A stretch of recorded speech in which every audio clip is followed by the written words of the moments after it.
What's up, good people? Welcome back to Four Titles, One Truth. You know who I am. That's By Tommie. now, at least. That's Tommie. Facts. And y'all know who I am. I'm Lance. That's Lance right there. That's right. So today's episode is about looking back at what it really meant to us to serve a full military career. Yep. Not just serving, not just surviving, but giving our all, leaving our mark, and carrying the pride and pain that comes with the uniform. Yep, that's it. Let's get into it. Simple. All right. At what point in your career did you really understand the pride you hear about when wearing a uniform?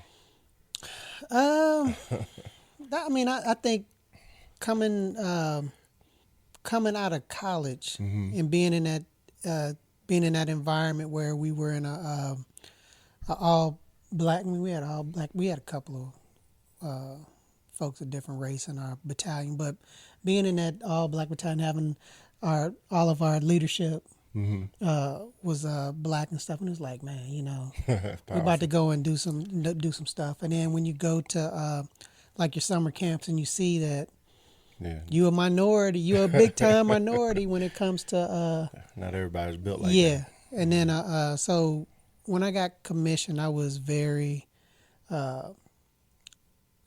felt the pride there because, and then not only me but my parents, my father, because they pinned on my rank and stuff there, and that means just super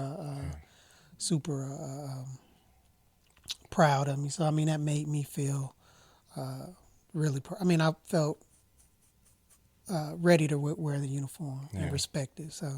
So for me, and I think for most enlisted specifically, it's the first time that you see yourself and other people see you in that uniform. So it's the family day. It's the last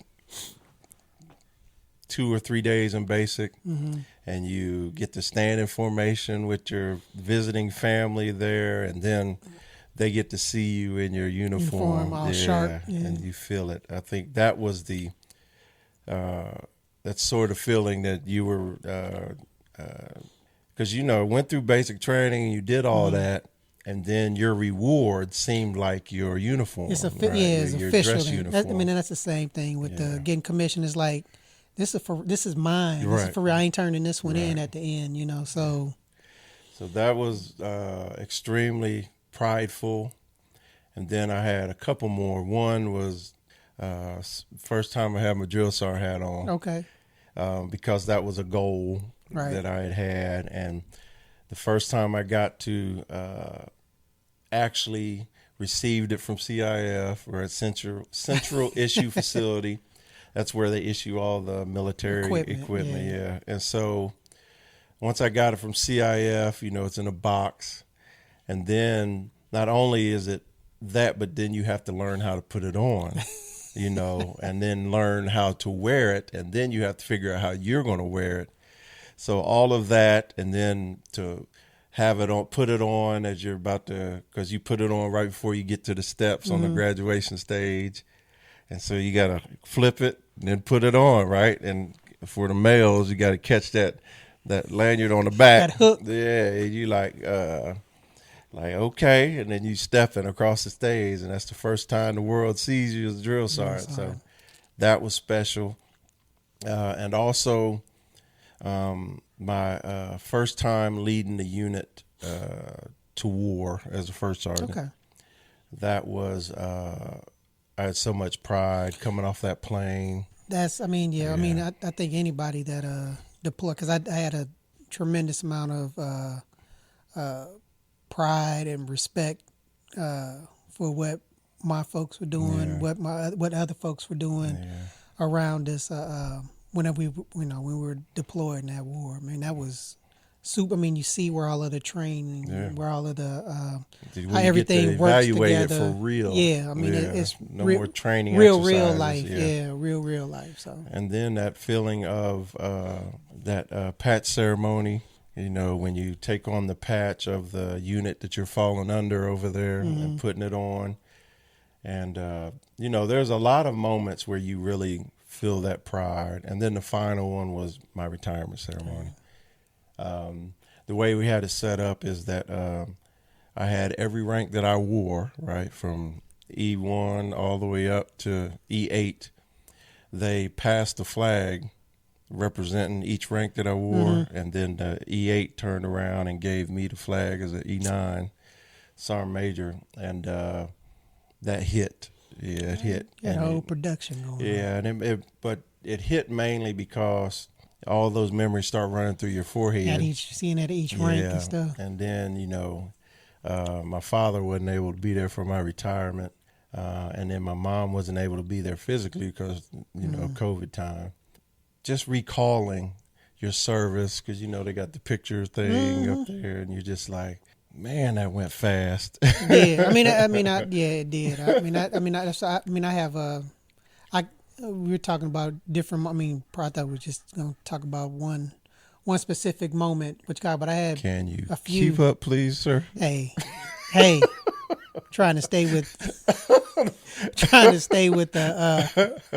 I had a few moments, but I think it's other place we can talk about this. Now you wanna. So select the moment. See, that's what I'm saying. Select the moment that comes to mind when you look back over your career.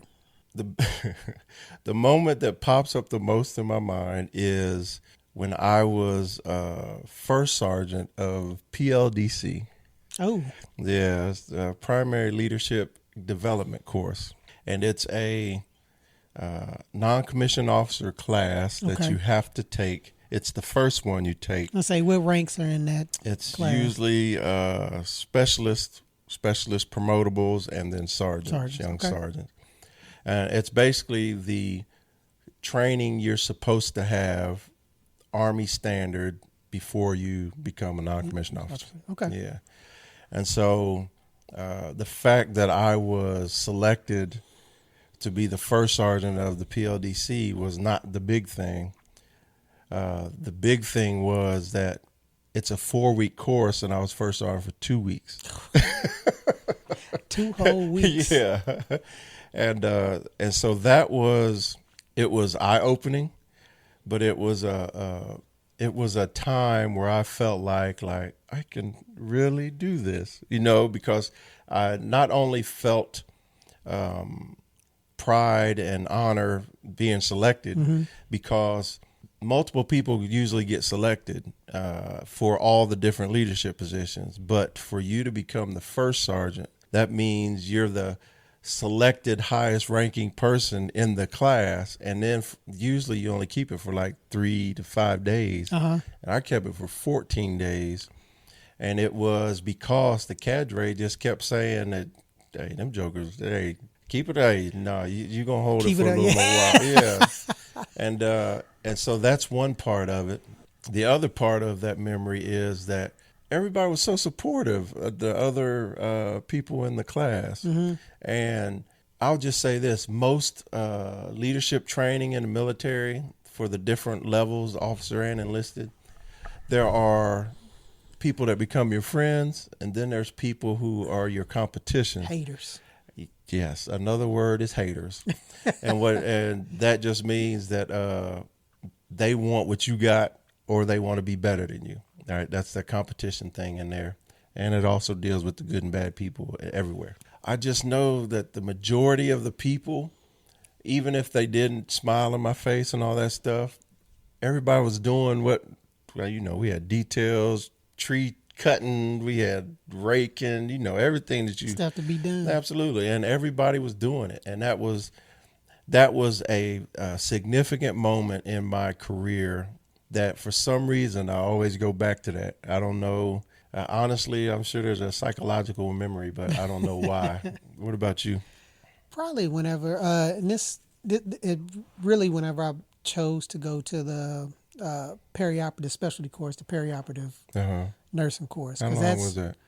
It was 16 weeks. 16 weeks. 16 weeks, and I went after I had been in for 2 years. Oh. So I had been in the ER for 2 years, and my next boss up, she said, you gotta pick a specialty, because back then, and it was only like 3 different. You could have been a ICU nurse, OB nurse, think psych, and peri-op.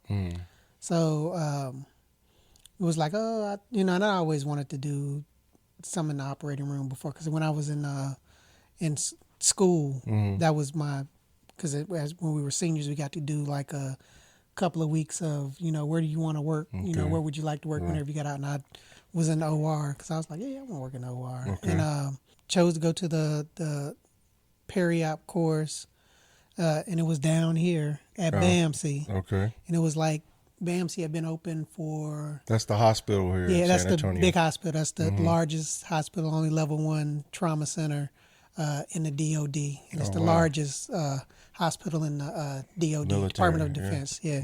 So came down here, and BAMC had been open a year and a half, maybe. So it was new. Fresh. Before it got the expansion and stuff that got on. So, but just... and I say that because I was a OR nurse for 27 years. I'm still an OR nurse. Right. Still consider myself an OR nurse. But that was the beginning. 27 years of my 29 years, right. And I made that decision back then. And it's also, to me, it's also significant because I started off here and I ended here. I ended here started here as a student. And I ended here as the head of the department, as head of the department, as the big boss. So, I mean, that and so many things came for me choosing that route, because I could have done something else, and I might not have been able to have the same assignments, being able to stay with family. And I mean, so... it's been such a great experience for me, but also just a great decision. I feel choosing that route for personal, professional, all of those things. So. Right. So as a youngin, you made the right decision. Yes. And again, you just proof is you ended up being in charge. Hey. One, yeah. I get it. That's outstanding. So, okay, looking back now, retired old soldier. Mm-hmm. Old soldiers never die. They just fade away. What does your service mean to you now as a retired soldier? Real prideful. Yeah. I feel like I was able to help some folks, and help as I got older, direct folks in the ways to be able to do what I did. But an easier, don't do this, do this. You don't have to go through these steps. Let's cut off some of the steps. Being there to help folks. I mean, I truly love what I did. I mean, being at I was fortunate to be at the biggest places and at the smallest place. I was at Fort Irwin, at the smallest places, helping, being able to help folks through. Life change, because we talked about being a parent for the first time. So at Fort Irwin, we did so many C-sections, births, and things like that. I mean, so just seeing that, and then seeing the people's like, you were in the room when I had my baby. I was like, oh, okay. Wow, now they're 30. Yeah. Shoot. But yeah, just extreme pride. And again, I say that with, I know I was representing, I think I represented my family well, my immediate and my extended family, my friends, had made lifelong friends that are like family, that I would have never had if I hadn't been in the military like that, But just, again, just a sense of just pride and respect for just anybody that has done it, because you don't have to do. I mean, we all volunteered to be there and do it. And then if you Stay. do it, you stay in and you do it long enough and you do it well. I mean, that's kudos, because it's you're affecting, you're touching so many lives that you don't even you don't realize it, because it could be because I gave a couple of graduation speeches to different classes or whatever, and then those people I run into them, they'll come back and they were working for me or something, and they're like, "Oh, sir, I remember when you gave a thing and you told me," and and it's just like, "Oh shoot, I don't even remember," make me go back and say, "Let me find out where that what speech was that? Let me see which one that was." But yeah, you touch so many lives, touch so many lives, and hopefully it was in a positive way. Yeah. Because I tell my kids this. It's like, everybody's not gonna like you. You're not gonna be everybody's cup of tea. So all you can do is do your best. Be true to yourself. And I felt like I was true to myself through my whole career. I mean, I was how I was how I am now, maybe a little bit more professional, when I needed to be. But I was me, Right. I was me, and I wasn't putting on or didn't put on a show for folks. Try to tell people the truth and be honest with people, and I tried to, and I treated, I know I did. I treated people as as humans, as real people. They weren't just cannon fodder, So, but yeah, I mean, I was very, very, very proud of it. Yeah. I miss it, but I don't miss it. Right. Yeah. I did it so I can check it off and keep on going. So, how about you? It's a long time, but it goes so fast. Yes, it does. So when you look back over it, you're going to miss something because it goes so fast. But my biggest thing is when I look back at it, because I remember how it was before I joined the Army. And I was 19 and below, and I wasn't very together. You know what I mean? I still did stupid stuff, and I can look back at my military service and I see the evolution of me. And that is something that is just first volunteering to serve because I really didn't have anything that stuck on the wall to do. And then to make that from I don't know what I'm walking into to enduring for that long, and no matter how you want to look at it, our careers can be checked off as successful, but the fact that I was able to mature and develop as a leader so that not only I could achieve certain things, but the fact that the positions that I served and the ones that I've interviewed for, and to be selected, and then because somebody's putting faith in you, and then you to live up to or surpass that, those are the memories that I remember. And all of that combined, just like you said, it just fills me with so much pride that A, I was able to do it, B, I was lucky enough to do it for so long, and then C, I can look back on it and not just be proud, but look back on it, and if I was to turn around and tell somebody what they need to do to be successful or what I would recommend they do, I feel fully confident that I could lay my career down in front of them. And it is, though. I mean, I had more good days than bad days. I'm talking tons more. I mean, like I said, I never. But there were bad days. It was. For sure. You had those days. But yeah, but I truly enjoyed what I was doing. And the obvious thing is you're deciding to serve your country and serve the Constitution and the orders of the president and the officers appointed over you. But it's so much more than that, because every day that you wake up, a truth is you're not thinking about you're sacrificing for the country. No. You're so focused on the box that you're in, on the mission, whatever your people, your Yep. mission, your life. Yep. And just if nothing else was going right in my life, my career was.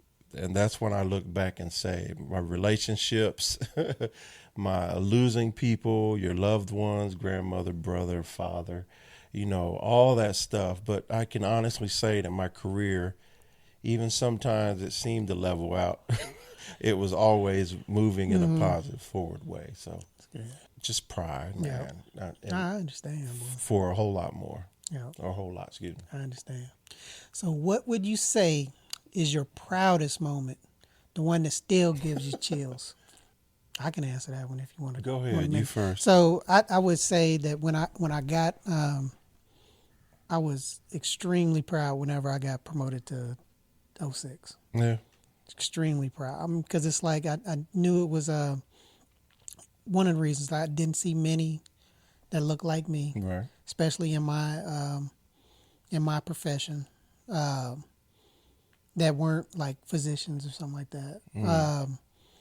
And then just my father was extremely proud. I mean, he was just like, "Oh, Yeah, I can. we got we got two colonels now," because Audrey got promoted already, and then and my father knew what the he knew the ranks and all of that stuff, and had the ROTC colonel that was there at the school, doing the JRTC that was retired and all of that stuff. So He was at your promotion?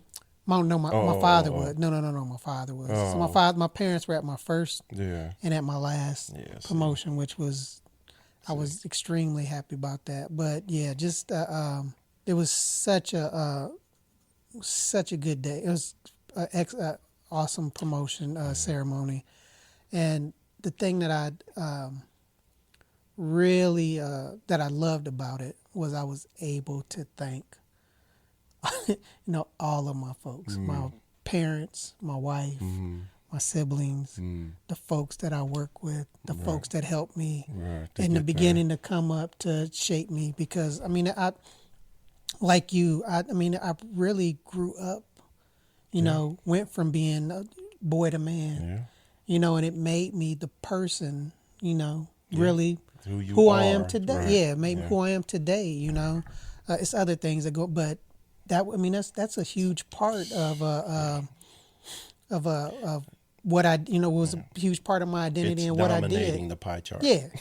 So, but yeah, man. I mean, when I found out I got selected, it was just like, oh my God. That's what I was going to ask. Which was more exciting, the notification or the pinning? The notification, Okay. absolutely. I mean, because the pinning is just like, all right, we ready to party now, yeah. But the notification, because you're nervous. But it was one of those things where it was like, you done everything. So Audrey was like, you done everything that you could do. So now it's just them seeing. So you didn't leave anything out there. You leave no questions. And so for those that don't know, senior ranks are selected by a panel board, and so the higher rank you make, the less likely you could be selected. But it's an honor to be selected. Because because it's like a pyramid. If you think of how a pyramid is, like the lower ranks down here, it's a bunch, and as you go up, it gets smaller and smaller and smaller. So to get selected, and I felt like, and you, if you are getting selected, you have done, you have put the work in. So what moment gave you the reason I had chills? The reason I hesitated, because that's a deep question that I just thought of how special my service was, and it's two immediately popped in my head, right? And I'll go to the first one was when I found out I made Master Sergeant. Okay. That was huge because I made Sergeant First Class so quick, and it just seemed like I'd done everything, man, and I just felt like I was walking in freaking quicksand and just not going anywhere. And so I had just come off of so I was Sergeant First Class, and we were in Iraq, and so I was. My shift was extended so that I could be there for both of I had 2 people that worked under me, and I extended my shift so I could have equal amount of time with both of them during the highest traffic, right? So I was I had gotten off, and I was asleep and hadn't gotten up to start my day yet. So I'm sleeping, minding my business in the CHU, right, container. It's a container that we lived in Iraq, and container housing unit, CHU, CHU, yes, and it's as bad as it sounds. But hot box, yeah, and somebody knocked on the door, and it was my sergeant major. It was the S4 sergeant major for the brigade. And he just came in, and he was a heck of a mentor. He's another person that, his name's Hanson Clark, Sergeant Major Hanson Clark. But he was one of those mentors that you could have real conversations with and real debates with and get it all out. And he did not, he'd argue, yell right there with you.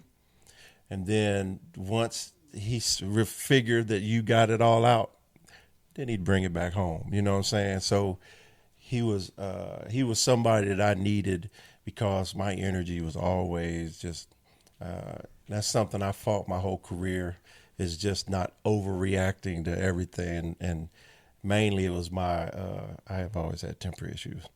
But he's knocking on the door. He's like, what, going on? What the, get up. You're supposed to meet me in there. I'm like, sorry, Major, I wasn't supposed to meet, this is the same thing we've been doing for 4 months now. And he was like, no, this, I'm just sick of it. He's like, just sit down. I got something to tell you. Cause he told me to sit on the bunk. And he said, I wanted to be the first one to tell you, you made it. I was like, what are you talking about? He's like, he said, Master Sergeant, you made it. I said, what? What are you talking about? He said, you made it.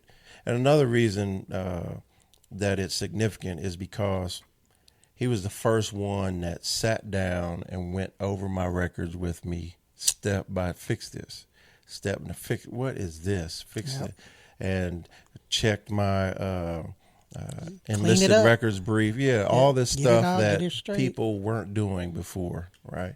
And then to have him do that and then me make it, it was just like a special moment.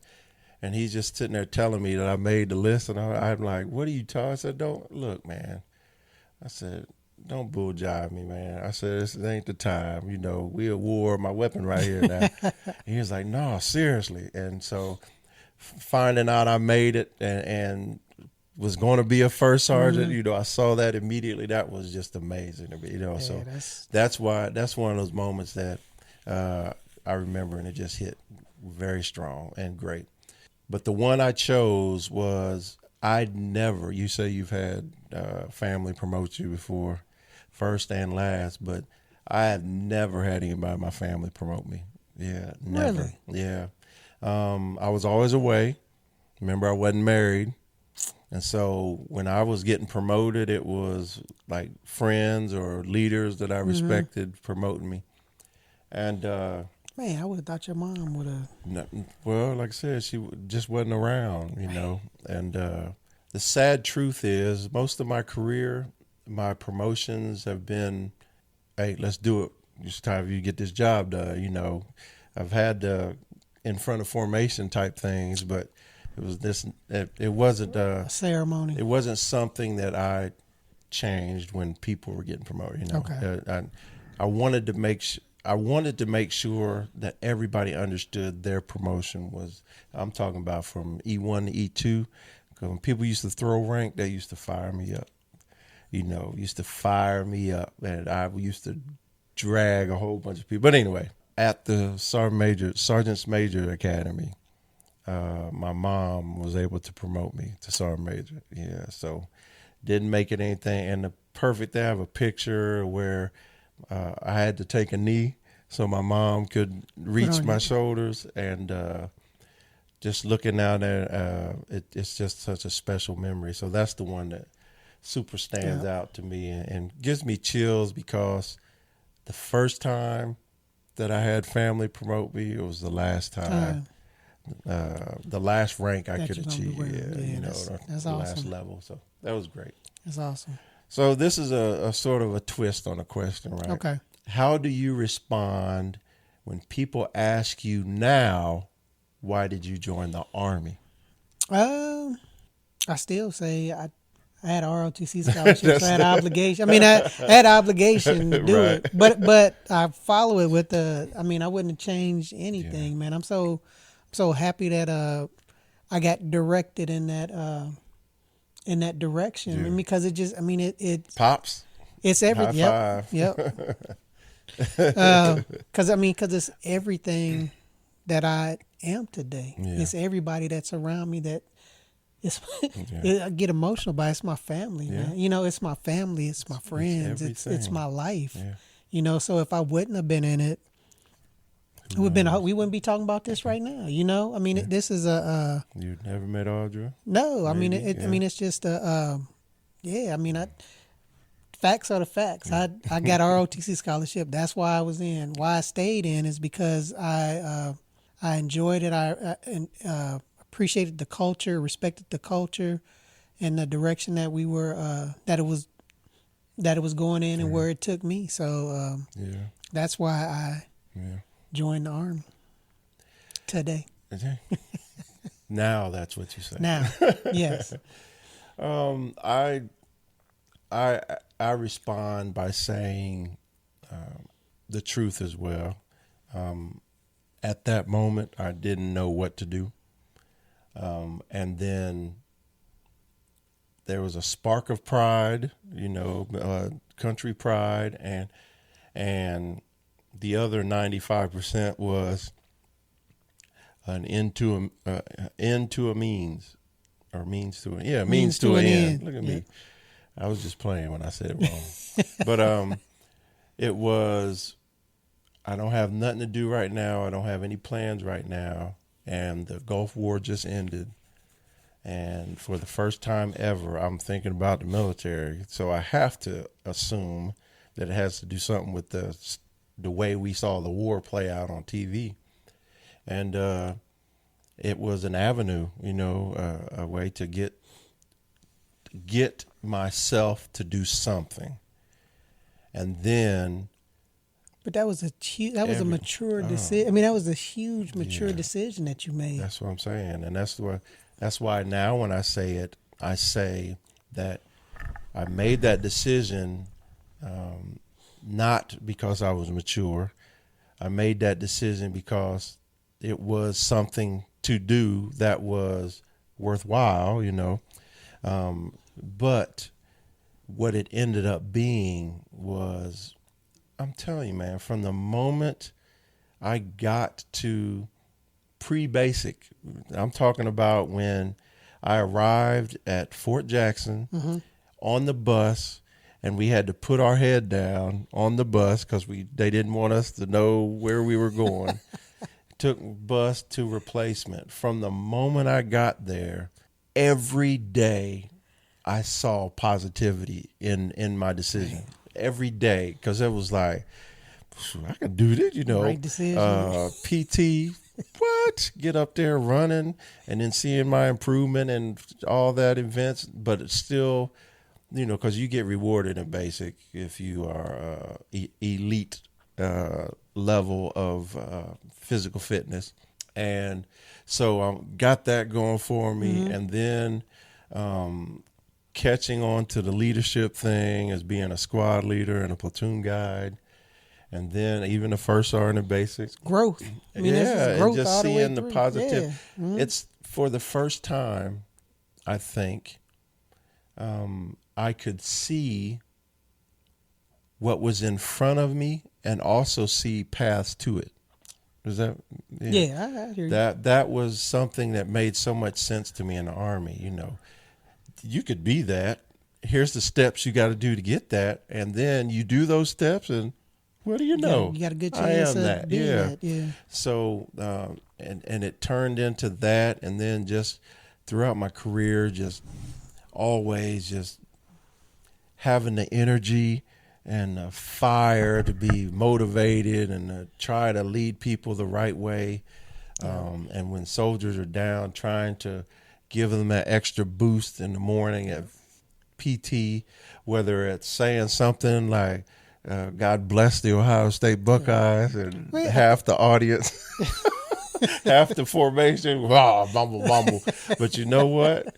That changes somebody's day, you know, just because I said something like that. Yeah. It's just, it's just great because you just get, the longer you stay in, the more it becomes you. Yeah, and you get better at it, and you enjoy doing it. Like I said, you touch so many folks and young folks, and it's just. But every day, you come to the job, and like he said, you get better and better. But every day you're going to get slapped with a surprise. And you may know how to deal with it, or you have to figure it out. But every day you walk into your unit or your job in the military, you're going to get hit by something that it ain't even top 25 on your things that could happen today. And that's what keeps you on your toes, and that's what you end up missing. Yeah. So when I talk about that, I straight up say I went in and why I went in, and then I talk about how I found where I was supposed to be. And found your niche. Yeah, absolutely. Yep. And that's something I've always been proud of, and something I love talking about, because even if it ain't the military, the energy I have when I tell you, if you can find out what you were meant for, and it's not going to be the first thing you choose, because it wasn't first, second, or third thing for me. I was in construction. I worked at McDonald's, and they didn't have the pants long enough for me, so I've always had high waters. The high waters. I worked at Kmart as security, and I had to dress up, but I ended up stocking more than being security. So I've done a whole bunch of silly stuff, but I immediately knew none of them were my forever. But when I got in the Army, that was it. Even though in my mind it was temporary, I just had a blast. That's man. good. Yeah, it was fun. True. And it's just the bottom line. A career in uniform, it's more than just duty stations and deployments. I wish I could make you understand that if you're not in the military, because it's identity. It's transforming into who you are, right, and who you're going to be, especially when you do it so long. But it's also transforming into thinking about legacy and understanding what that means and your impact while you were serving. So it's a lot. And to those that are still in the fight, we see you. Yeah. We salute you. Absolutely. Because y'all are doing it. Keep doing it. Still. And you're doing it in a way that's different than when we started. Yep. So we absolutely respect the fact that your tour of service is going to be fundamentally different than ours, but at the same time, there's going to be a bunch of commonalities. Same. But thank you for joining us on 4 Titles, 1 Truth. And tell us your proudest moments in service for you. Let us know how you're celebrating on your own journey. And follow us, subscribe, and stay connected on Instagram, TikTok, and YouTube. Watch us on YouTube. 4 Titles, 1 Truth. And also rate our podcast and leave a review. Please. We really appreciate the support we are gaining. Yeah, we want to hear from you. And we are always working to improve ourselves. Yep. We are. And join us next time so we can keep the conversation going. What? All right. Holla. Thanks. All right. Bye-bye.